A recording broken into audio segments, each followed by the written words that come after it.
The 2020 Bernie Sanders campaign has announced that they are the first Democratic campaign to hit 1 million individual donors. So he put out this tweet saying, "This is astonishing. 1 million donors have given to our campaign faster than any in history. We've now received more than 2.5 million contributions. We are the only campaign with more support than Trump. We will defeat him and build a country that works for all of us." And the graphic here says we've reached 1 million donors. No PACs, no special interest groups, just people power. And that really is the most important point here. Apart from the fact that Bernie has hit 1 million individual donors, he's taking no corporate money, no PAC money, isn't even having private fundraisers. These 1 million donors are largely small donors. And many of them, as I'm going to read here, are from people that have not reached their limit yet, meaning they can continue to give and give and give. And many of his supporters, many of those donors are recurring donors. So they continue to give every month. So this from Politico. Our strength is in numbers, and that is why Bernie Sanders is the only candidate who is able to say his campaign will rely only on grassroots funding in both the primary and against Donald Trump, Sanders campaign manager Faz Shakir said in a statement. Like all campaigns, we are beholden to our donors, and we're proud to stand with 1 million working people. Sanders' team said more than 99% of his donors can contribute again because they have not yet given the maximum allowable donation. The campaign also said that 125,000 plus people are giving recurring monthly contributions to Sanders. All right, so a couple points here. As I said, many of his donors are people that are giving recurring monthly donations. So Bernie Sanders is going to have as much money as he'll need to run this campaign all the way to the end. And many of those people, 99% of his donors, can contribute again because they haven't hit the limit of $2,800 each. And the other point worth making here, even though Faz Shakir doesn't name her directly, he's kind of talking about Elizabeth Warren. So Elizabeth Warren is also running a similar campaign in the primary, not having private fundraisers, not taking corporate PAC money. But she has said in multiple interviews that if she were to win the nomination, that she'll take money from anywhere, that she will then be open to PAC money, corporate money, whatever, which is so dumb. I have a hard time finding the words for it.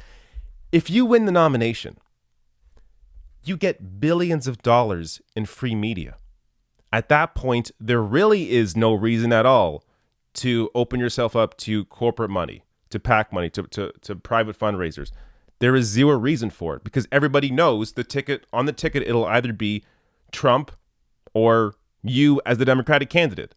And that's what all the media coverage will be focused on. So why exactly would Elizabeth Warren need to open herself up to money from everywhere?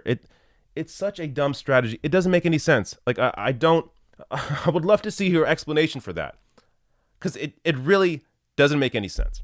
But that's one of the main differences here between these two candidates. Bernie Sanders is committed to working people.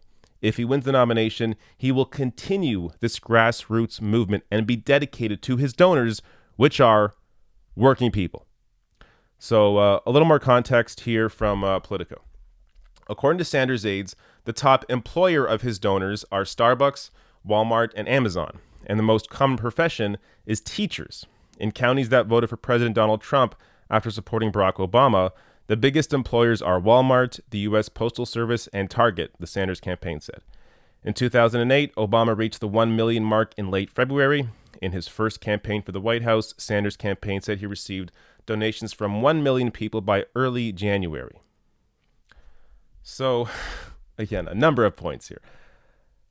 Bernie Sanders, as it's obvious, his support comes from everyday working people.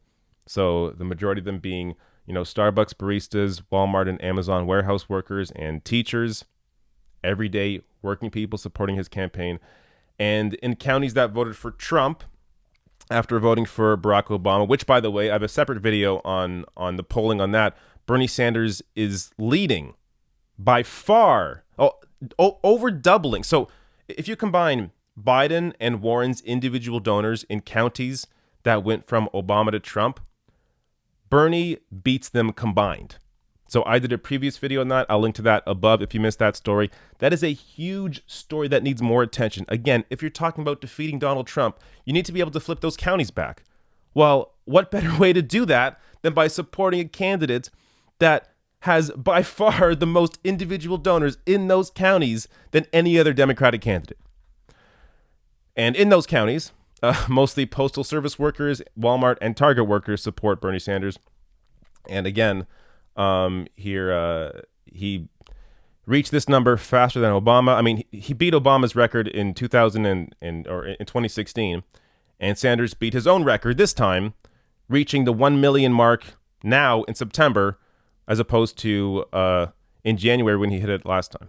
So this is, I mean, if we were talking about media coverage and how the media is just completely misinforming people on this whole race. I mean, you'll hear again and again and again. I see it. They say, "Oh, Bernie Sanders doesn't have the same momentum, doesn't have the same popularity as he had in 2016." Yet here he is, beating his own record months in advance with individual donors. Not to mention he has the most volunteers, the most contributions, 2.5 million. I mean, go down the list. Bernie is the only candidate with this massive grassroots campaign, this support from every county in America, the vast majority of support from people in counties that went from Obama to Trump. This, if you're worried about beating Donald Trump, Bernie Sanders is clearly the candidate you need to win the Democratic nomination.